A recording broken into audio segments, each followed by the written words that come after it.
So I think what needs to happen in relation to enhancing everyone's use of technology within languages is PD really. I think training is the absolute key to this, but it's not just about inviting someone like myself to come into the school and to do a bit of PD and get people to come along. It's about having that sustainable. So I think that you could invite someone in to do some training to start off with, but it's about identifying people who will then cascade that information or who will run with it, will go for it, and then maybe organise lunchtime droppings for someone to come along and to experiment with different ideas that they've maybe gone along and learnt about from the expert. It's all about trying things out, and maybe there's this expression, sitting with Nelly. The idea that you'd have a colleague that wants to help somebody else who would sit next to them and say, oh yeah, you just need to click here, you need to click that, try this, try that, and creating this sort of within an individual school, sharing what you've been producing so far, and so that initial input, which can cost quite a lot of money, etc., that is then made sustainable in the sense that people then carry on sharing the good practice, because it's all very well inviting somebody in, but if then people just say, oh, I'm too busy, I'm not going to practice these skills that I've learnt, then I wouldn't say it's a waste of time, but it's certainly not taking full advantage of that initial input. So to make this work in relation to technology, you've got to be using it on a regular basis. And I think that people find that scary, they find it challenging. And I think particularly in relation to how pedagogy is now changing through devices such as iPads, which I'm particularly interested in at the moment, some people definitely find that scary because there's been a huge shift in the pedagogy that you need to use these devices, and the fact that it's very much the onus is very much on personalised language learning, and the fact you can take a picture, you can shoot a video, you can redefine the learning, referring back to Samir's model that I was talking about earlier.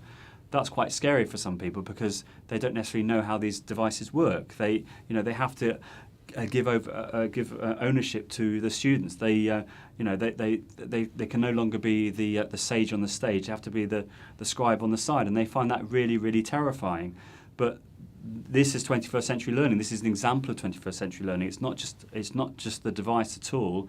It's about how the device is used to enhance learning, and in this case, language learning. You've got to, as a practitioner, you've got to change your pedagogy from time to time. If something's not working, you've got to change it. If you just keep it always the same, you're going to bore the children silly. You've got to change pedagogy when appropriate. You've got to make the learning relevant. You've got to give local examples, or examples that you know that your children find interesting and relevant and exciting. So in languages, you could be using an animation, using an image from a celebrity that you know your children really like, or give an example whereby you're having two celebrities who are having a dialogue with each other to make it interesting and engaging. And those ideas are not difficult, and finding images of those celebrities is not difficult at all. It's just a question of knowing where to look for them, asking for help when need be, and to drawing all these ideas all together. So to me, changing in pedagogy, even though it's scary,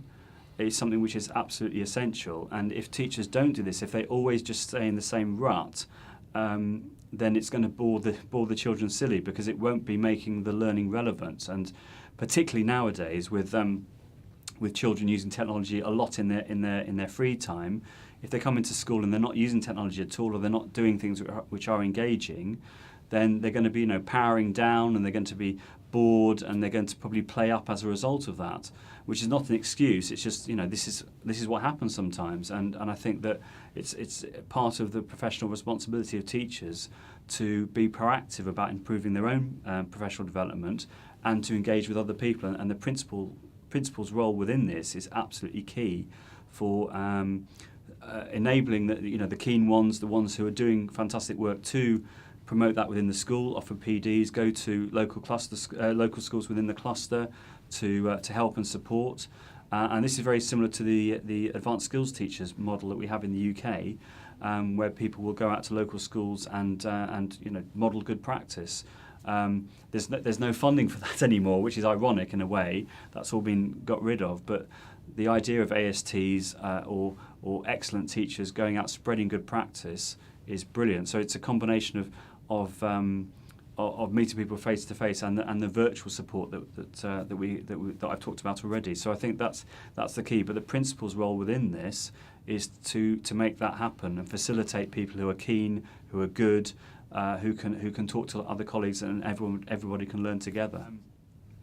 Now, in relation to the context of the use of technology in Australia compared to the UK, I would say that because of the funding that Australian teachers have had in the last few years, there's more iPad programs, for example, particularly in sort of Brisbane area, New South Wales, and in Melbourne.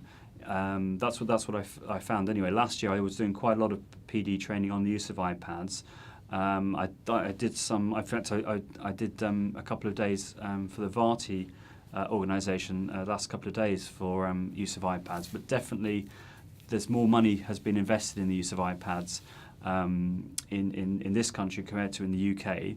I mean, there's been a global phenomenon of iPads being adopted in education, here, there, and everywhere. But certainly in the UK sector, I would say it's mostly independent schools, where I just get the impression that many, because through the funding that's in the last couple of years that the federal government has given, more people having access to either iPad programs or one-to-one laptop programs, that we haven't had the same. We haven't had the opportunity of getting that. I mean, the individual schools have bought sets of iPads or sets of laptops, but there hasn't been that funding that I've seen here.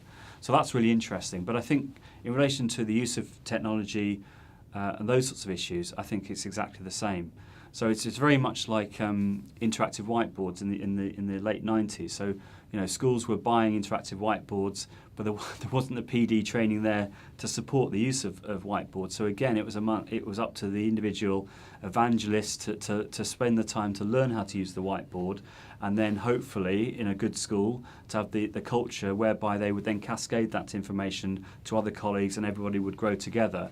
In some schools that doesn't always happen. It might be individual people who are driven or are proactive and go out and learn these skills, but just deal with that in isolation because there isn't this culture of sharing. There could be a culture of fear, and again, that's down to the principal and how colleagues feel about sharing what they've learned. Another thing that's different, which I've touched upon a lot already, is that there's more connected learning, or there's a connected community in the UK through the MFL Twitter RT, and that's what's really driving the pedagogy forward. So I think there's more of a consensus or coming together of cascading and sharing information on the use of, I tried this web tool, I tried this app, this is really good.